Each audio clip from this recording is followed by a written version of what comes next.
The sound that ruined me was ordinary. Metal against metal. Keys brushing the front lock. A sound I'd heard 1,000 times. A sound that used to mean my husband was home. Safe. Familiar. That afternoon, it sounded like judgment. Because I heard his keys too soon.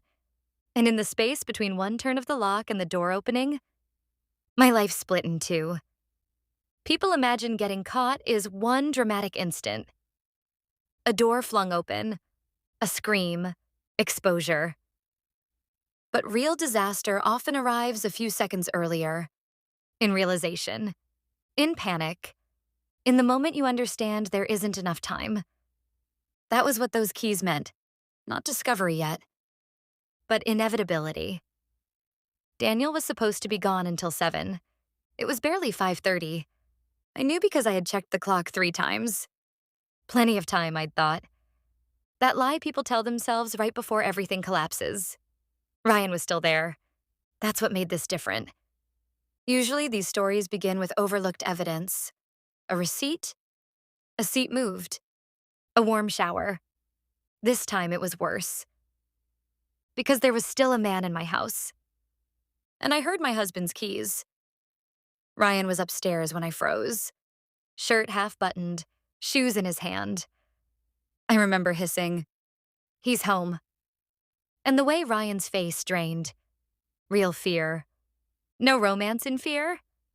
Just animal urgency. We both moved stupidly. That's what panic does. Makes people foolish. He whispered, "Where?" I whispered, "Closet." Then no, window. Then keys hit the lock. Too late. Way too late. Daniel opened the door while I was still at the stairs. Breathing too hard. Trying to look normal. He noticed immediately. Daniel always noticed immediately. "You okay?" I nodded too fast. Already wrong. Already unraveling. "Storm shut work down early," he said. Set his bag down. Kissed my cheek.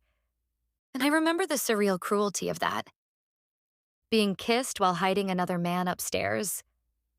There are moments guilt becomes almost physical. That was one. I tried steering him toward the kitchen.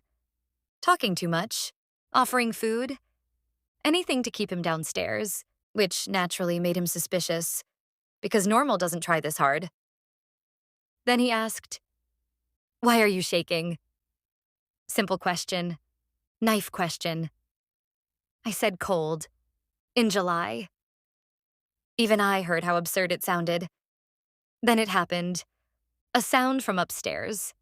Not dramatic. Just a floorboard. One old board settling under weight. Daniel looked up. I felt my blood go ice cold. "What was that?"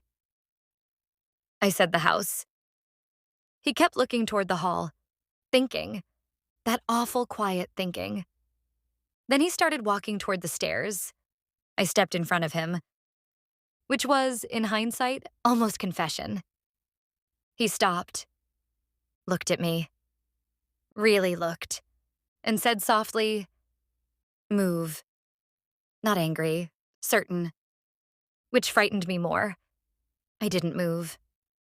He stepped around me, and in that second, I knew this was over. Not maybe. Over. At the bedroom door, Daniel pushed it open. Ryan stood there. Cornered. No cinematic fight. No lunging. Just 3 people in a room with nowhere for truth to hide. And silence so dense it rang. Daniel looked at Ryan. Then me. Then said, almost conversationally, "So this is what hearing your keys too soon looks like?" And somehow that nearly broke me more than rage would have. Ryan started talking. Apologizing. Explaining. Daniel cut him off. "Leave."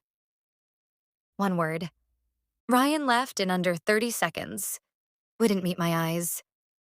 And just like that, the affair looked small. Cowardly. Almost pathetic. Then Daniel sat on the edge of the bed, not shouting, just exhausted, and asked, "How long?" I answered, "Months. Every answer made the room colder. Did I love him? No. Did he come here before? Yes. How many times? Too many. There is no graceful way to inventory betrayal. Then he asked something worse. When you heard my keys, were you afraid for me or for yourself? I still think that may be the cruelest question anyone ever asked me, because I didn't know. And not knowing was its own indictment. He laughed once, bitter, almost stunned. I came home early because I missed you. That sentence lodged like glass, because of course he had. Of all reasons. That one. I begged, cried, reached for him. He pulled away. Not violently. Worse. As if touch itself had changed meaning. He packed that night. Not much. Enough. At the door, he said, "You know what destroys me? I heard nothing wrong when I opened that door. I only heard home. And you heard disaster."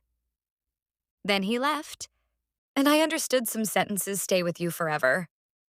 The separation moved fast. Daniel was frighteningly clear. No wavering, no bargaining. Paperwork. Lawyer. Distance. The efficiency of someone who has made peace with loss before the other person has. I tried months later, asked if there was any way back. He said, "If I had arrived 10 minutes later, you'd still be lying. What exactly would we rebuild on?" There was no answer, only consequences. Ryan faded almost immediately, which taught me something ugly. Sometimes affairs survive only in secrecy. Dragged into daylight, they wither.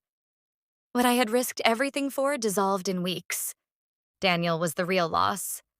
Too late, I understood that. A year after the divorce, I heard keys jangling in a grocery line behind me. Just keys. Nothing more. And my stomach dropped. Memory can live inside sound. I didn't know that until then. Even now, when someone unlocks a front door while I'm inside, I tense. Not from fear, from recognition. Because some moments brand the nervous system. People think relationships end in explosions. Sometimes they end because a husband comes home early, because old floorboards creak, because panic makes noise, because keys turn in a lock before you are ready, and ordinary sounds become the soundtrack of ruin. What haunts me isn't being discovered. It's those few seconds before. The impossible scramble. The knowledge there wasn't enough time. That was the truest moment. The moment all illusions died. Because he didn't uncover a clue. He didn't piece together evidence. He simply came home. Too early. And I heard his keys too soon. And from one ordinary sound, a life I thought was stable began coming apart in ways I never put back together.